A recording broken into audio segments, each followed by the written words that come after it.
Good morning, everyone. Welcome. This is Angela Coulter and Sarah Sieg Avignoni.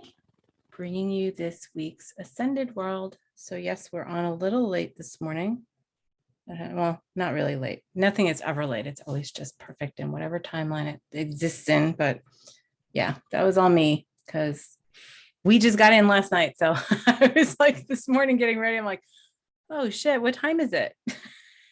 Like, oh my God. Then I didn't realize I didn't have my computer set up because, everything had been packed away. And then I was like, oh, that's great.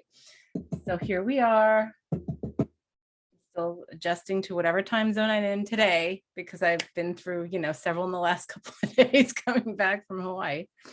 But back to snow, which is nice. But anyway, today we're just going to go back to, as we've done a couple of times, well, just another time a couple of weeks ago, just back to our stream of consciousness of what's going on in the collective and what we've been experiencing. So where do you want to start, Sarah? Wow. I don't even remember what I texted you about. It's the weekend was very full. Yeah, just really taking that hard second look at everything. And then since we're in such a creation mode with running our class on creative vision board, just looking at the energy of everything passing through in that moment. And is this really what I want to create? Is this really where I want to put my energy? Right. Is this really what I want to move forward with? Mm-hmm. Yes. And that has really opened up a new level of honesty, which I think is just terrific. And it's one of the things I wanted to create. So it's funny how in the course, we look at what we've created in the past and what we want to create in the future. And I don't think I've given myself enough credit for what I've created in the past because I haven't even acknowledged it as something that I've created. Oh, interesting. Yeah. So that's that. And like I said, that's opened up a whole new level of self-honesty, which I think is that new level of self-responsibility. And actually that all filters down into the self-nourishment. Well, it's all connected, right? So it's just, that's something that was really prevalent this weekend, which was just yummy. So. Yeah. Yeah. Well, and that's pretty close to the same of, so, we just spent 9 days in Maui and it was a much, much needed vacation. It was really nice. And I didn't think about anything for like pretty much the whole week. It was just literally just being, doing the things I love, doing scuba diving and snorkeling and whatever.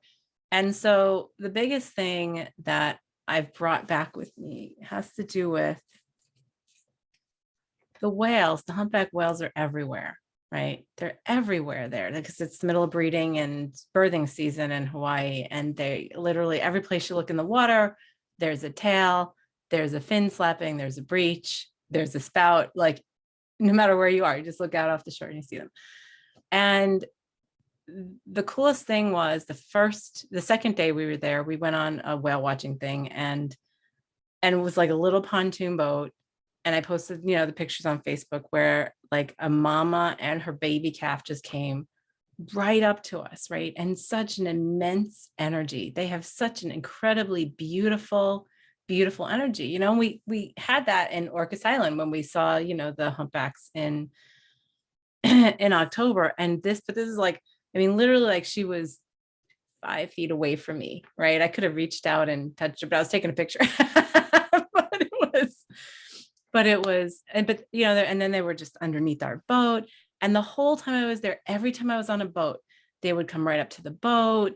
They would just swim under us. They would, swim around us, not just the humpbacks, but also the dolphins and whatever. But the other thing that was so incredibly awesome to me was every time I was in the water, scuba diving or snorkeling, I constantly heard the whale song constantly underwater.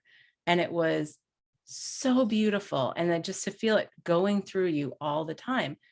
So of course there's like huge messages there, right? And what is whale symbolism all about? It's all about listening to your inner voice, connecting the spirit to the physical, like listening to what you're not listening to. Right.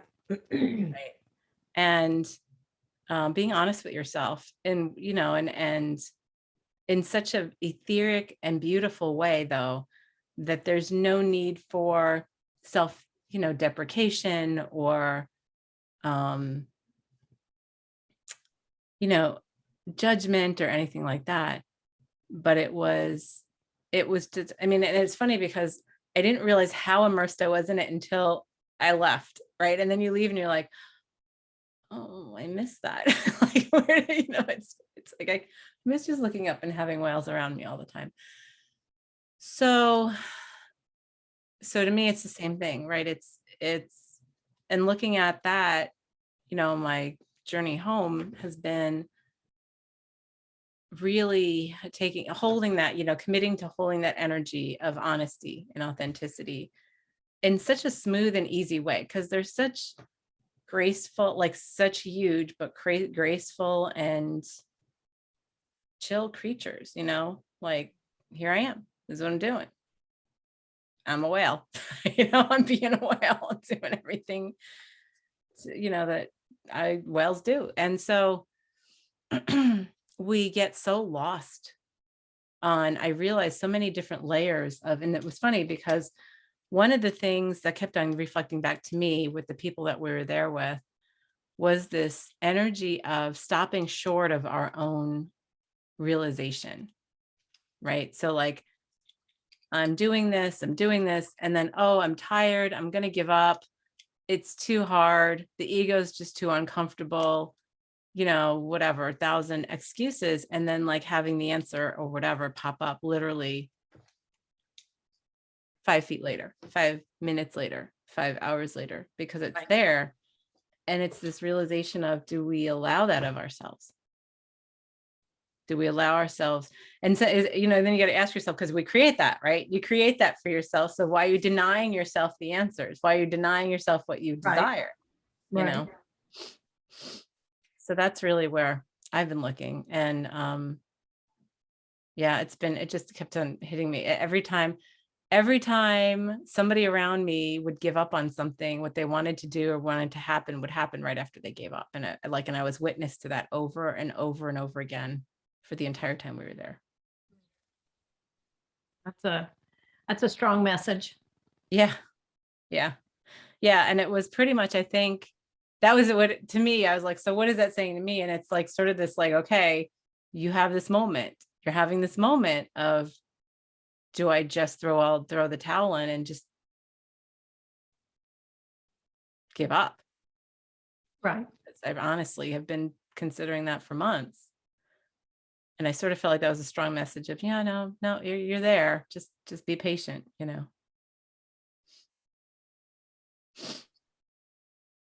Right. And I guess that's you get caught in the struggle or the suffering that you believe that you're in, and you think that that's the guidance. Yes. That's the thing, right? Oh no, obviously it wasn't meant to be. So I'm just going to give up. Right. And sometimes it's because of fear, right? Fear gets in our way. The ego is like, oh, well, look, I'm scrambling. I'm faltering. I'm having challenges. So therefore I must not, right? That's when we justify it as guidance. Well, then maybe I must not be to need to do this, instead of, yeah, but I'm ironing out the crap that's preventing me from getting there so that I do get there. Well, and a lot of times it's the belief that you have to control the process to get there versus just let go and go with the flow. And then that, instead of being 20 minutes away, it's 5 minutes away. Right. And then it's, but then you second guess yourself every time. Well, is this really supposed to be guidance, or am I just pushing myself through something that I'm not, that's not supposed to happen? So well, I don't know. That's the confusion. That kind of plays into what I experienced this weekend. And when I look at the objectively what I was presented with, and it's like, okay, where's the emotion in all this? Because that's the ego. Mm-hmm. Where's that, oh, I have to have this, or I can't have this, or I must do this, or I shouldn't never do this, or always do this. And that for sure is the ego saying, this is guidance. This is guidance. Yeah. And I think that's our biggest journey of realization. Like how much drives us through ego that we pretend is guidance because it feels more comfortable, right? Well, and we're trained up in that as we grow up, and it's like, those who don't learn from history are destined to repeat itself. Well, but we take that so literally from the perspective of, okay, this didn't work out, so don't ever do that again. It's like, well, maybe it was the mindset you went into it that made it not work out, or maybe it was your need to control things that made it not work out. Or maybe you just get up 5 minutes too early. And it wasn't necessarily what you were trying to achieve. It was the method. Yes.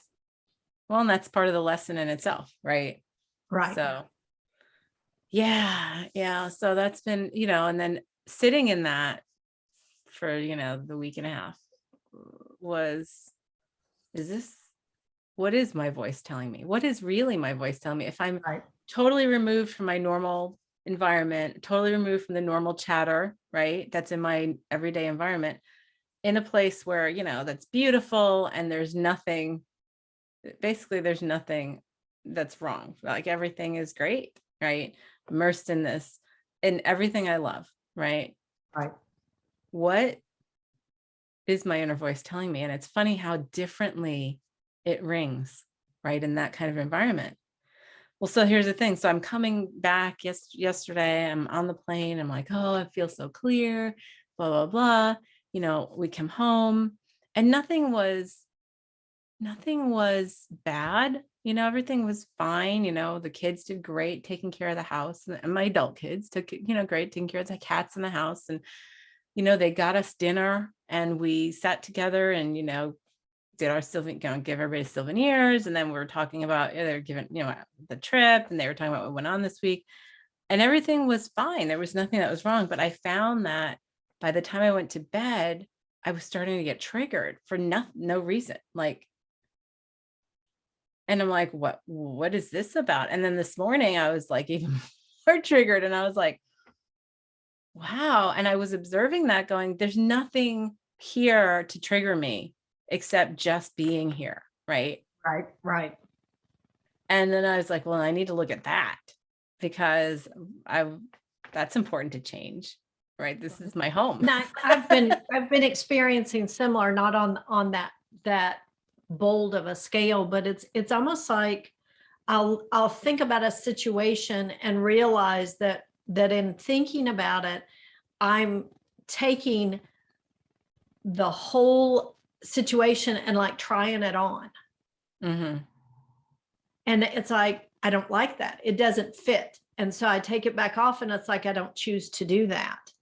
But when you're returning somewhere, it's almost like in the process of being back in that environment, you're having to put on things that you haven't had to wear.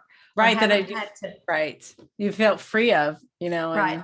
Hadn't had to shoulder, or hadn't had to not even consciously, right? Or distract yourself with, It's like, oh, when I'm here, I do X, Y, and Z on autopilot. Yes. Yeah. And then I was just like, where did this? I'm like thinking 3 hours ago, I was in bliss. Right. And nothing has happened. Right. Right. But I just was falling into some energies that I was like, whoa. I think I need to sit with that today in meditation.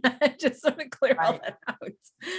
Because I'm like, well, of course we don't think clearly. Like when we get stuck in our own environment all the time, right? You do pile on those things.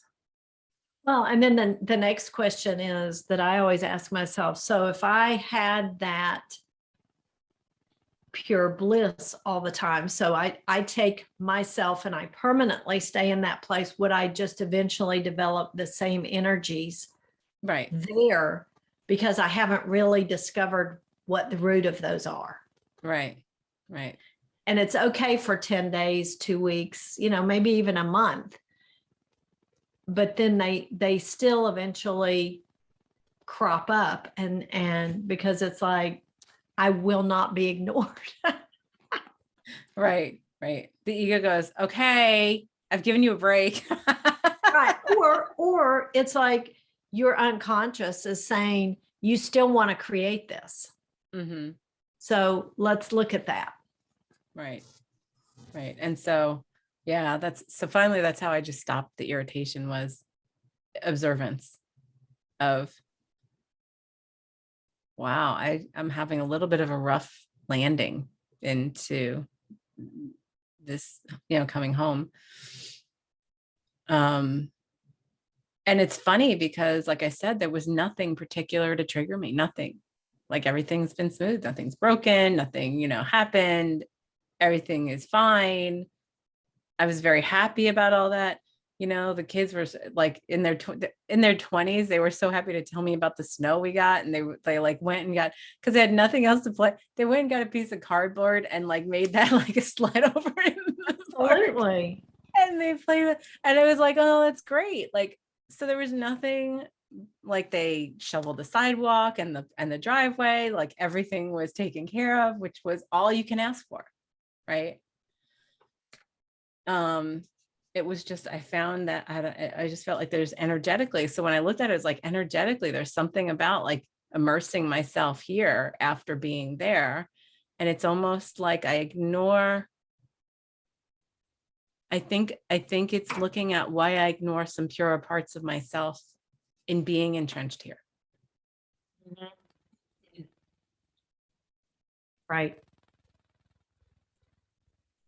Well, and that's all about what we don't allow on a regular basis. And that's right. keeping ourselves small, or I don't believe I'm worthy of it, or that doesn't have a place here, or that's not as valuable here, Right. or I won't be understood as well because people can't relate to me because, oh, well, you have that. So you can't possibly understand where I'm coming from. Right. Right. And I think that's a big thing for everyone right now, especially, well, and think about it.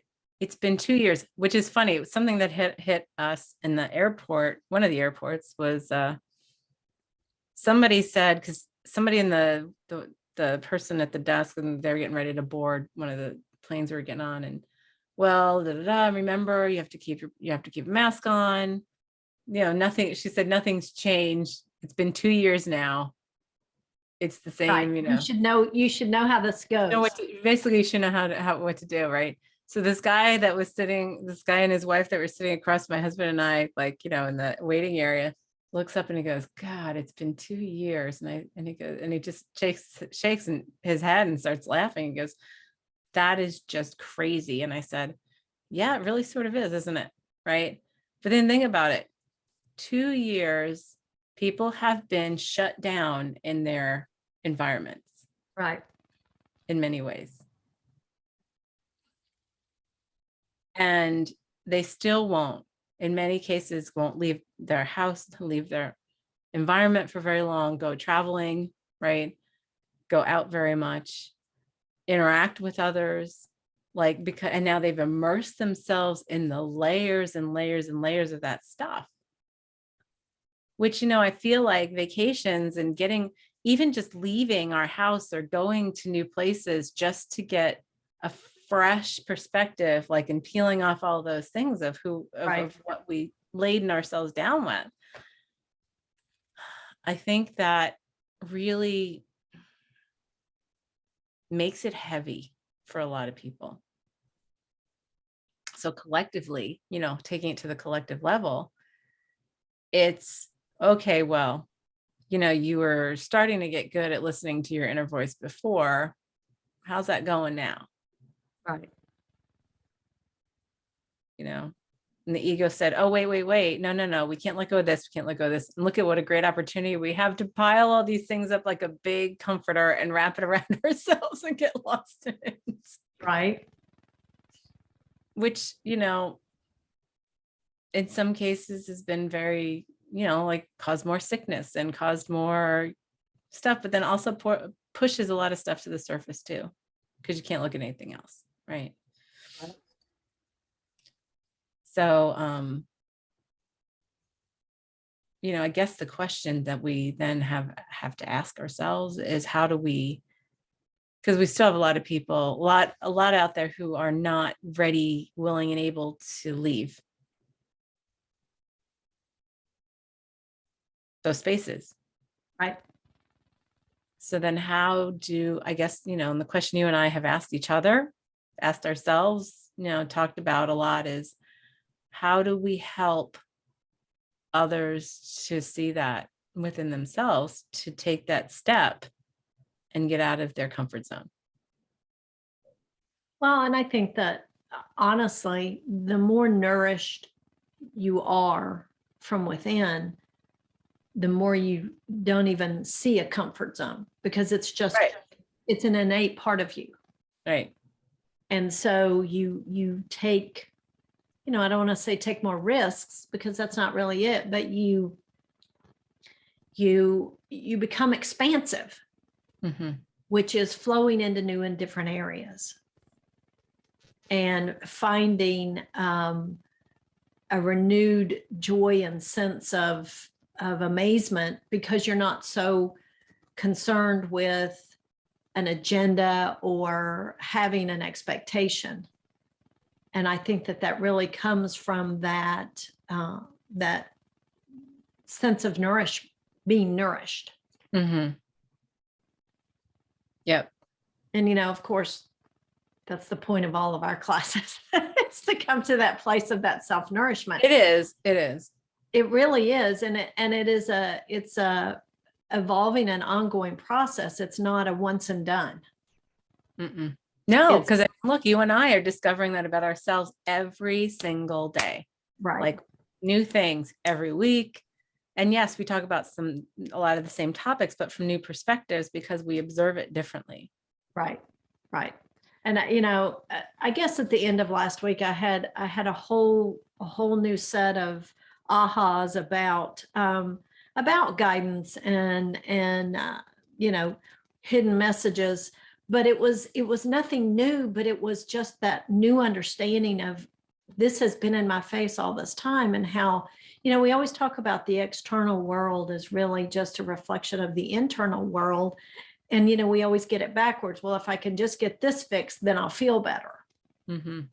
And it's like, well, if you feel better, then that either looks itself. Totally different or fixes it itself. Yes. And, a whole new set of things rushed in at the end of last week. And it was like, yeah, my focus has been on the wrong things.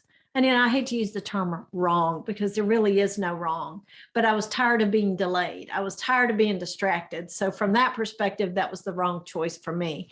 And once I flipped my thinking around, and that's really all it took, everything just kind of diffused. And it was like, this really does work. Mm-hmm. This really does make things different in ways you can't even quantify or imagine. Right. And that's the challenge, right? That's the challenge we have a lot of times with the stuff that we do, because it's so holistic, meaning it covers everything, right? It's not just, oh, I feel better from this headache. It's, right. I have changed the reason I'm burdening myself with pain in my neck so that I caused the headache to begin with. And that shifts out of my life. And this shifts out of my life, which is then, a ripple effect to 20 other things that have now changed. But I don't think it does that much. Right. And that's the challenge we have for many who take the classes or whatever, because then they go, oh my God, this whole stuff, all of this stuff crumbled, right? So that can't be a good thing. Right. Yeah. And I mean, and we don't even always see it until later on in ourselves, right? And then we go, oh, look at that, right? Look at how devious I am. I now Look at how I snuck that under. Snuck that right in, right? Yeah, it's very funny. And so,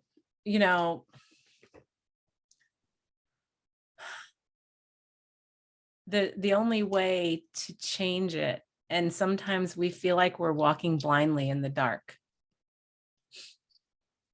It's funny because it's funny, as I was thinking that, I look up at the calendar hanging up on my wall, and I just for the first time saw the quote that's there. It says, "The night is your comfort with her coolness and darkness." And I'm like, okay, just as I was saying, like we're walking blind in the dark, right? But if you think about that, you tend to focus on different things than when you're walking in the light, because you're so distracted by the visuals. Right. Whereas when that's removed, you're focused on, what do I smell? What do I hear? What do I sense? Right. And that's so a great example is in scuba diving, right?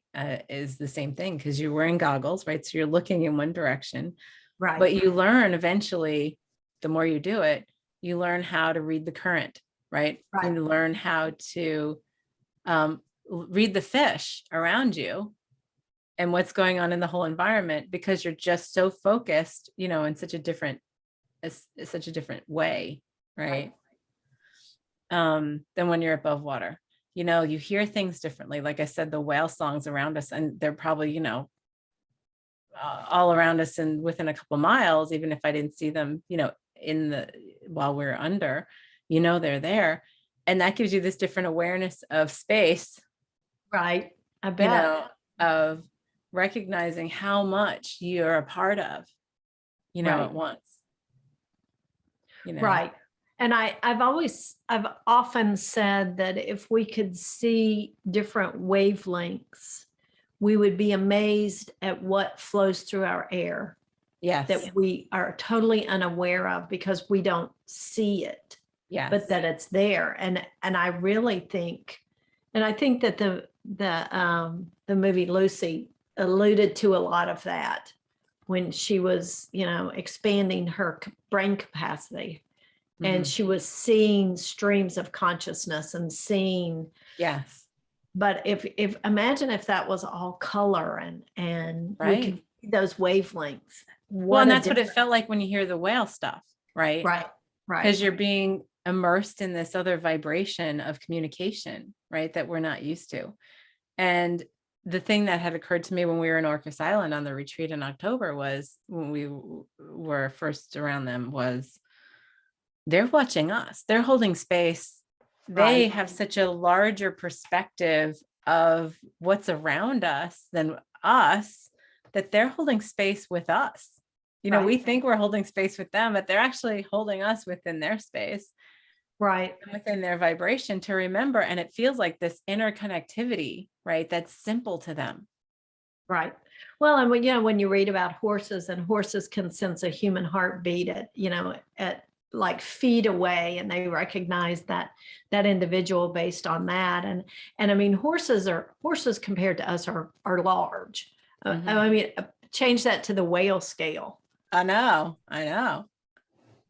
And so, and you had to think, and it was funny because, we have a GoPro and we took pictures, underwater, and some of the friends that came with us, they did snorkeling one of the days we went diving. So my husband got pictures from down where we were, down the bottom, up to the surface, underside of the snorkelers, right? And so we're 60 feet down. Right. And the snorkelers look this big, right? Oh yeah. Tiny. And so on the pictures, you're looking at them and you're like, wow, that just gives you this perspective again. And when you submerge yourself. So here's the thing, it's no different than us up here and the frequencies above the water, right? Exactly. Right. It's just, we're so used to that we take it for granted, and we don't pay attention to a lot of the subtleties, which are the messages that we're giving ourselves in that whole orchestra vibration around us, like you're talking about with Lucy, right? Right. So because because we don't live underwater, when you go scuba diving, you become far more hyper aware of all that, the longer you do it, because you just start to take note of things. Like I said, wow, it's funny the difference now diving than when I first started, and how it's like you can feel the current change. You can watch so many things around you and just in a moment feel this, shift in energy or Right. an expansion or whatever, and listening and feeling that whale song the entire time underwater. It brought a different dimension of consciousness, to the surface, that's already there, but it's that we're just not paying attention to up here. Because we do, like you're saying, we have colors and sounds and everything here in the way it moves through air. And you have the bird sounds and the animal sounds and everything that makes this symphony that we are so immersed in that we lose our perspective of its importance. Yeah. Right. Yeah. We become deaf, dumb, and blind to it all. Yes. Yes. And so then the messages, that's the whole guidance thing, right? From our guidance course. That's the whole, like, taking note that everything around us is guidance. And I'm sure there's so much that has now been, I just know so much has been, I want to say activated in me, but more of brought to consciousness within me that I still haven't even registered everything yet. Right. Because it was constant, like for the entire time I was there. And just think about that. They go down there every year at this time. And they said what we heard from most of the naturalists or whatever on the different boats we were on were that there's more and more. They're like, there are more and more coming, which is great because of all the whaling industry holds and all that kind of stuff, right? So there's more and more every year, like, that come and do the breeding and all that stuff and calving there. And you're just thinking, well, is that in reflection of what we're doing collectively, right? They're holding space in a bigger way.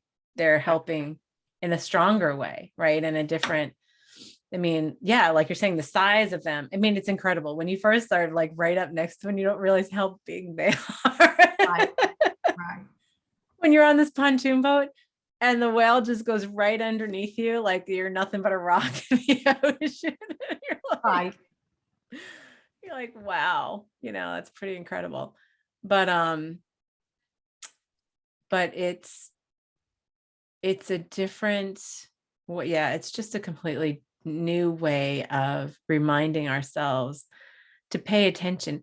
And then the ego starts to get overwhelmed a little bit, going, well, how do I hear everything? Like, how do I pay attention to everything? How do I, see it? And it's like, well, that's where we get into the place where we don't have words, right? And there is more lack of explanation. Right. Say, I know something is because I know it because the birds say it, or the animals say it, the plants say it, the colors, the sounds, the smells, the vibration of everything around me is reminding me of this thing interdimensionally, and I know it in a way that we have no words for, because words are very three-dimensional. And words are our biggest limiting factor, I believe. Yeah. Because number one, we have these narrow definitions attached to the words. And then on top of that, there's the languages and the differences in the languages. And then we believe that that's all there is, that's enough. Yes. So I saw something that's similar to that. It's like, yeah, communication is something that's necessary, but what's important is understanding. And from the understanding is where we are being, right? And that's what I spent a lot of time looking at, on my vacation, which is I'm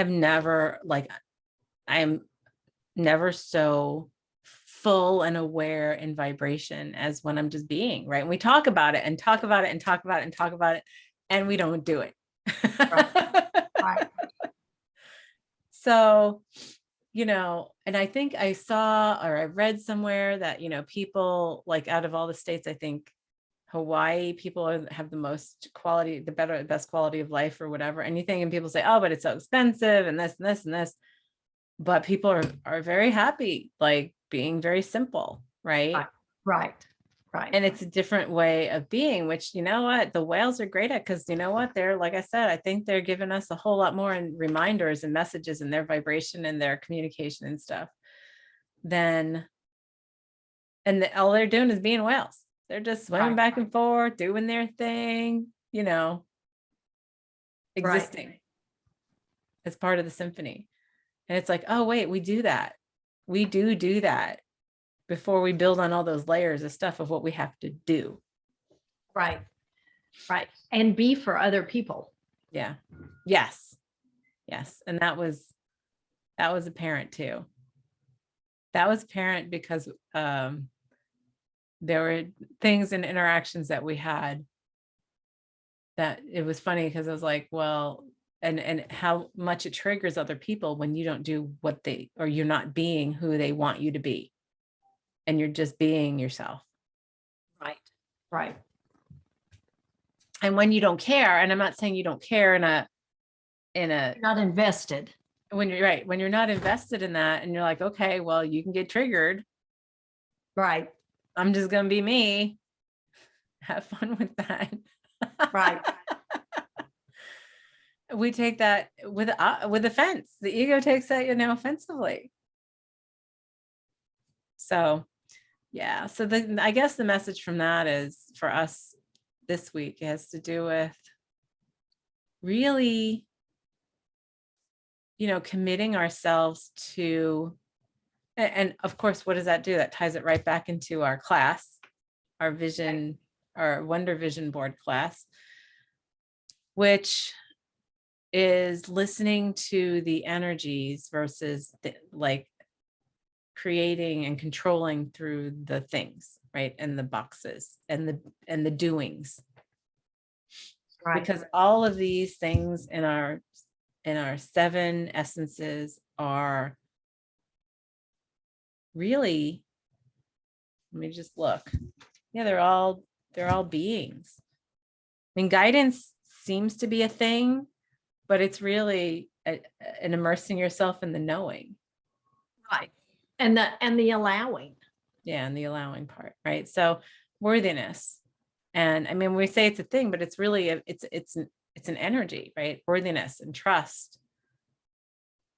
The guidance is the knowing. And then there's, let me go through all these because I'm still just, getting myself back to this, forgiveness and gratitude, acceptance, right? And that, yeah, it is what it is.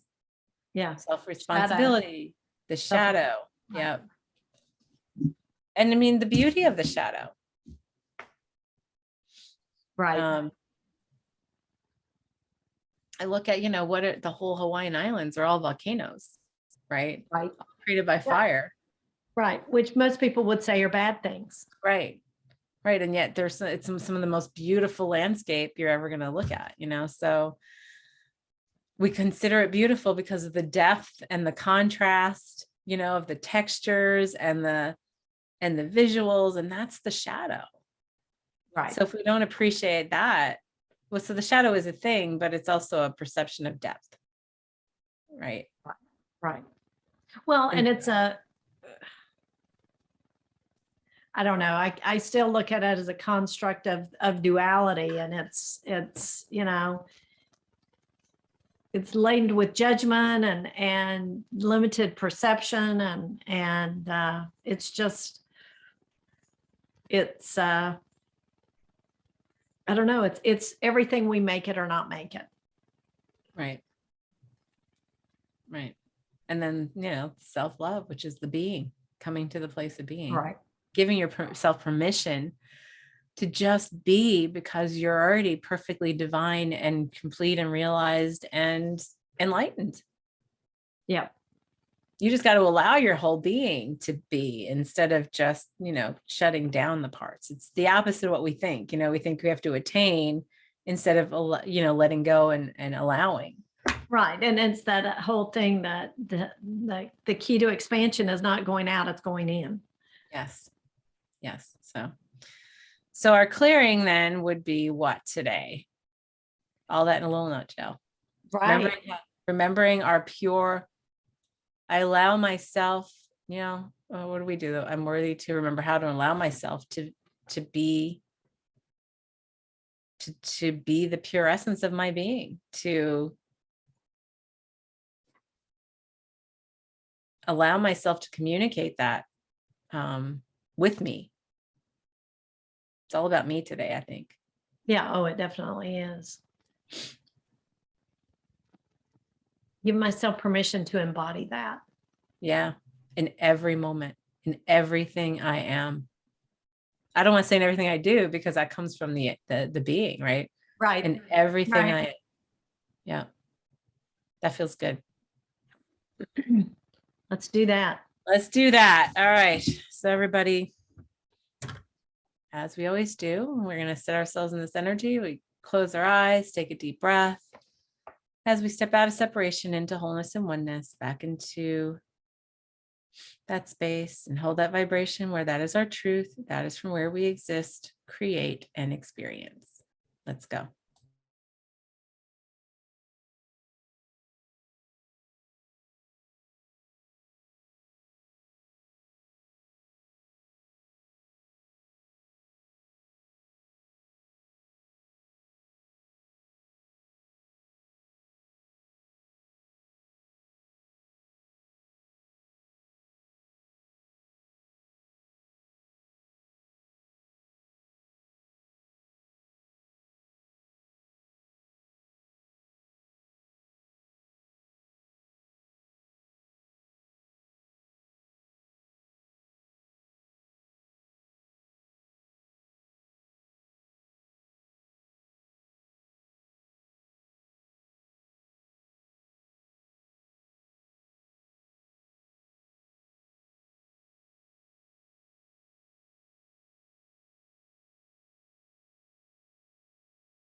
All right.